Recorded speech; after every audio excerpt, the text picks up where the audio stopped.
Bonsoir à toutes et à tous. Merci de prendre le rendez-vous de l'information sur ESAE TV. Dans un instant, les principaux titres des informations à développer. Les agents permanents contractuels et conventionnés, licenciés dans les structures publiques liquidées sous le régime du président Patrice Talon, ont été auditionnés par les députés membres des groupes parlementaires, la Voix du peuple présidée par l'honorable Issa Salifou et le peuple d'abord dirigé par le député Garba Yaya, tous issus de la minorité parlementaire. Des précisions sur la séance dans un instant. La mise en œuvre des orientations formulées par les hautes instances de l'Union économique monétaire ouest-africaine UEMOA fait l'objet de la deuxième réunion du bureau du comité interparlementaire de l'Union économique et monétaire ouest-africaine CIP-UEMOA qui examine certains points relatifs à la vie de l'organe. Les étudiants de l'université d'Abomey-Calavi peuvent désormais pousser un ouf de soulagement en ce qui concerne leurs difficultés en approvisionnement d'eau potable dans les résidences universitaires et la qualité des mets qui leur sont servis dans les restaurants estudiantins. Qui est un poule dans la poulailler?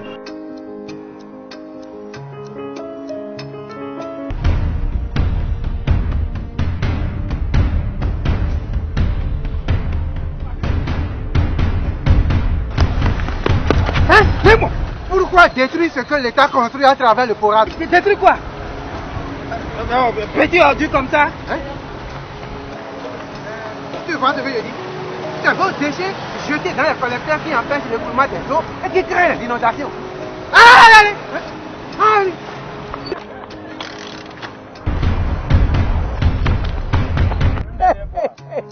L'État nous les construit à travers le porade. Je les protège.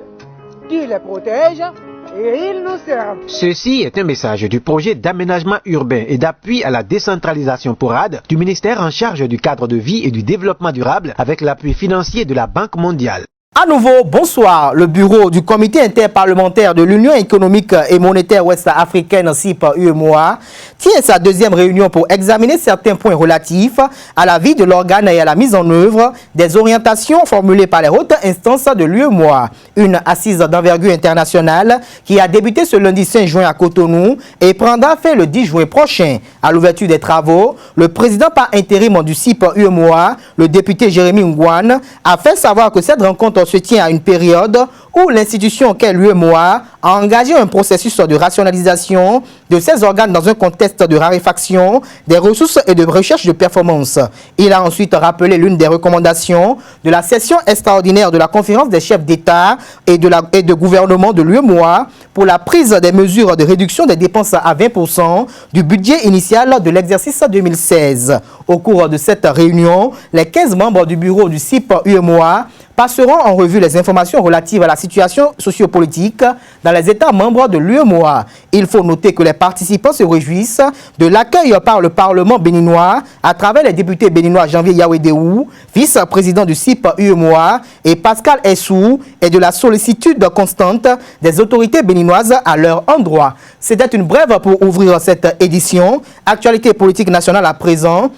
Les députés à l'Assemblée nationale, membres des groupes parlementaires, la Voix du peuple présidée par l'honorable Issa Salifou, le peuple d'abord dirigé par Garba Yaya, ont échangé dans l'après-midi de ce mercredi avec les victimes des structures étatiques qui ont été liquidées ou mises en concession. Pendant plusieurs heures d'horloge, les députés de la minorité parlementaire ont prêté oreille attentive aux doléances des agents permanents contractuels et conventionnés licenciés dans les structures publiques liquidées sous le régime du président Patrice Talon. ESAE TV était et voici le compte rendu. Initiée par les députés membres des groupes parlementaires, la Voix du peuple et le peuple d'abord, l'audition publique des agents victimes des réformes en cours dans l'administration publique a été effective. Cette séance d'échange s'inscrit dans le cadre de la mission de représentativité des parlementaires. Ayant pris part à cette rencontre, les agents des structures de l'ONASA, de l'OMS, ceux du MAEP en liquidation et bien d'autres. Les travailleurs APE, agents permanents de l'État et contractuels de l'État, en service dans l'office, sont appelés à reprendre service à la tâche du ministère, ce qui a été fait. Mais depuis 4 mois que ces travailleurs ont eu à reprendre service au ministère, ils sont laissés pour compte à la maison, ils ne vont pas au boulot, ils sont, je vais dire, démotivés. comment comprendre dans un pays un travailleur permanent de l'État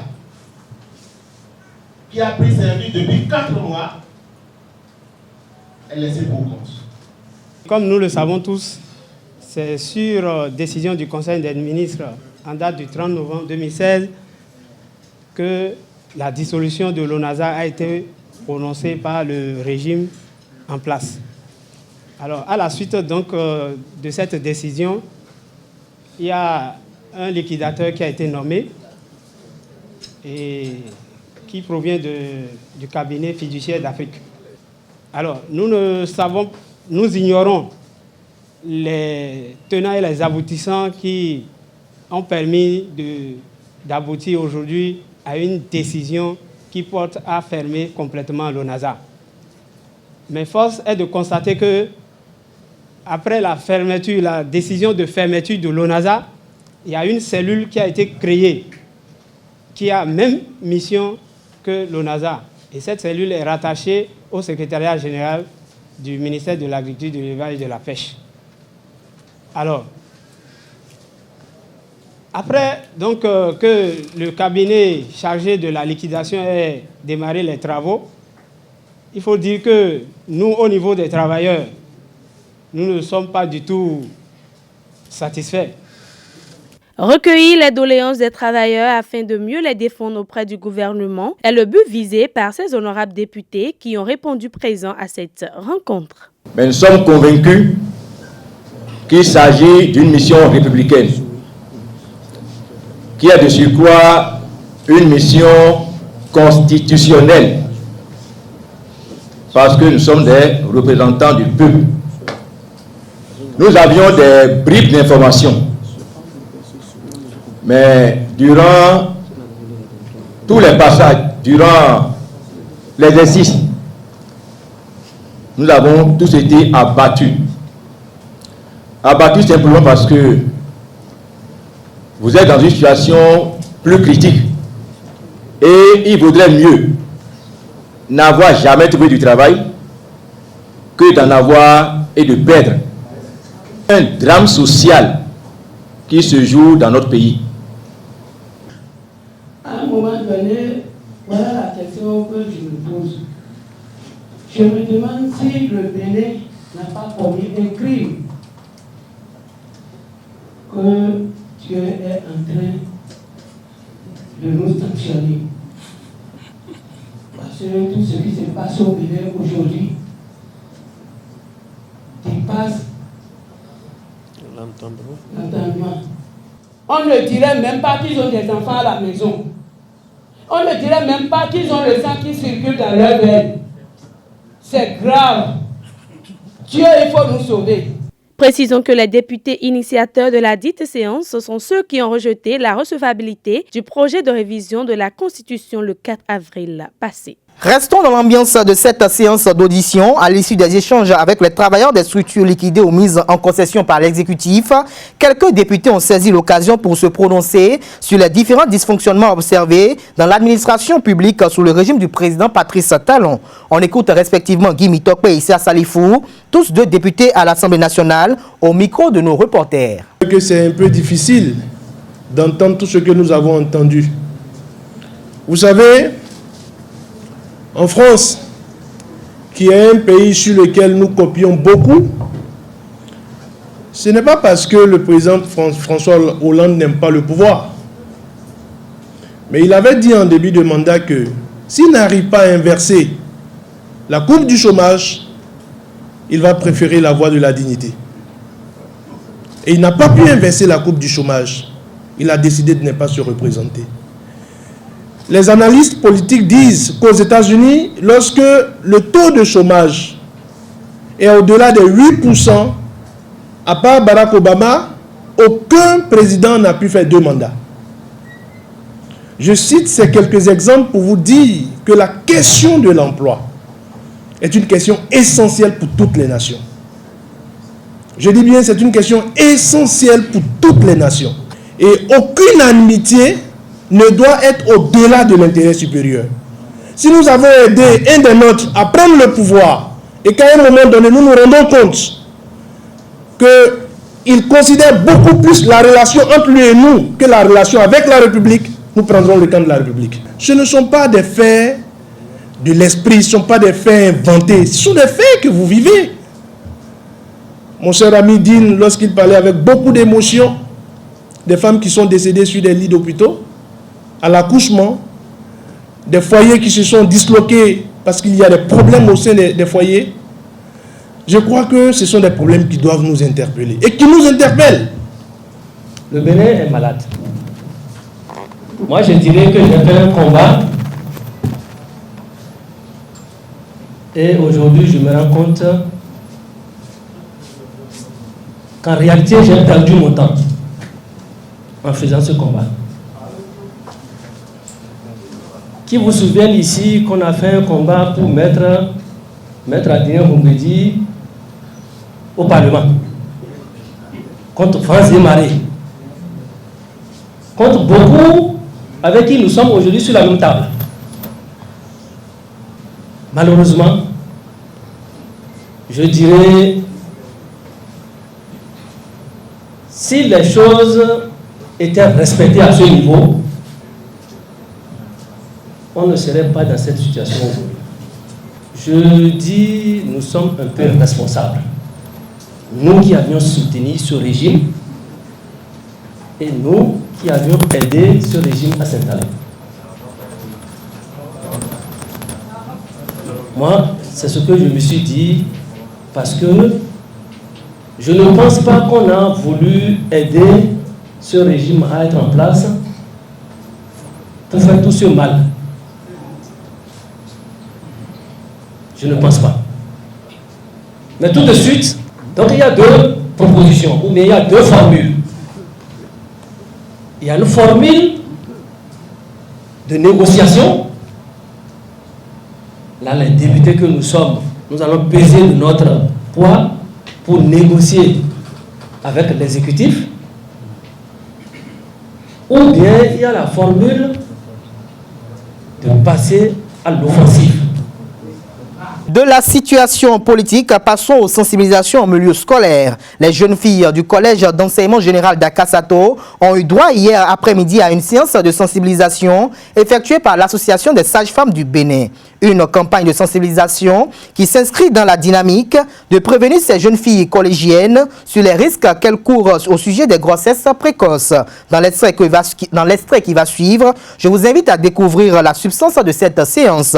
Marcel Rungbadji, porte-parole des 10 agents de sensibilisation, au micro de nos reporters. Les sujets abordés, nous avons introduit par l'âge de la majorité au Bénin. Et c'est des enfants qui sont bien informés. Elles savent que la fille, l'âge majeur pour la fille est 18 ans. Et nous leur avons demandé est-ce que la sexualité est autorisée avant cet âge ou à partir de cet âge. À l'unanimité, elles ont dit non, qu'elles sont là pour étudier et que la sexualité doit être secondaire. Ce qui nous a galvanisés pour entrer de plein pied dans le sujet de sexualité et les conscientiser sur la nécessité de se garder, d'éviter de fréquenter les garçons jusqu'à finir leurs études, que si elles veulent devenir des cadres de demain, que c'est leurs études qui doivent les préoccuper. Elles savent aussi que quelques-unes de leurs camarades ont été victimes de grossesses non désirées et qu'en s'adonnant à la sexualité précocement, elles risquent d'avoir des grossesses non désirées et des infections. Et nous leur avons demandé quelles sont les conséquences des grossesses non désirées. Elles ont parlé d'abandon des classes, elles ont parlé d'avortement provoqué qui peut tuer, elles ont parlé de stérilité secondaire. Donc c'est des enfants qui connaissent un peu le sujet de façon vague. Ce qui nous réjouit, elles nous ont dit qu'elles sont toutes vierges. Et nous leur avons promis un suivi.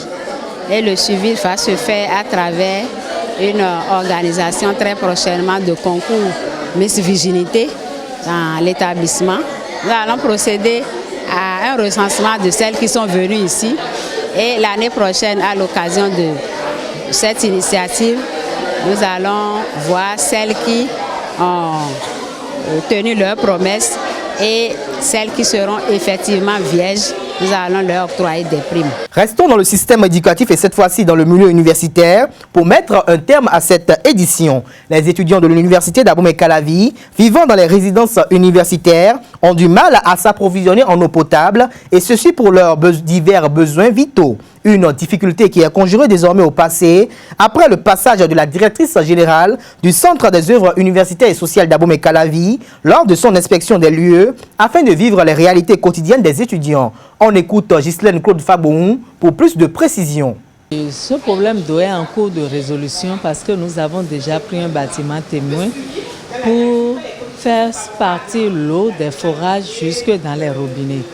Donc je l'ai constaté hier quand je suis partie et nous allons répliquer ça sur tous les autres bâtiments et je crois que le problème d'eau va être définitivement réglé sur le campus d'Abomey-Calavi. Je les exhorte à la patience. On ne peut pas tout régler en même temps et le gouvernement également est à pied d'œuvre et écoute leur voix. Et progressivement, tous les problèmes seront réglés. J'avais fait déjà plusieurs descentes dans les restaurants universitaires pour constater la qualité des mets et la propreté de tout ce qui se passe dans les restaurants et apporter des améliorations. Cette fois-ci, je suis allée dans les résidences pour voir le niveau de propreté des résidences et j'ai apporté des solutions qui ont commencé dès le vendredi même, dès hier même, par rapport au lavage des douches communes et WC communes, pour que cela soit effectivement beaucoup plus propre. Dans certains bâtiments, c'est très très propre. Bon, dans d'autres, un peu moins. Ça dépend de la population aussi qu'il y a dans chaque bâtiment. Donc, depuis hier, nous avons déjà pris des mesures idoines pour l'amélioration de l'hygiène au niveau des bâtiments. Mesdames et messieurs, c'est sur ces mots de la directrice générale du Centre des œuvres universitaires et sociales d'Abomey-Calavi que je mets un terme à cette édition de ce jour. Merci de l'avoir suivi et passez une agréable soirée en compagnie de nos programmes.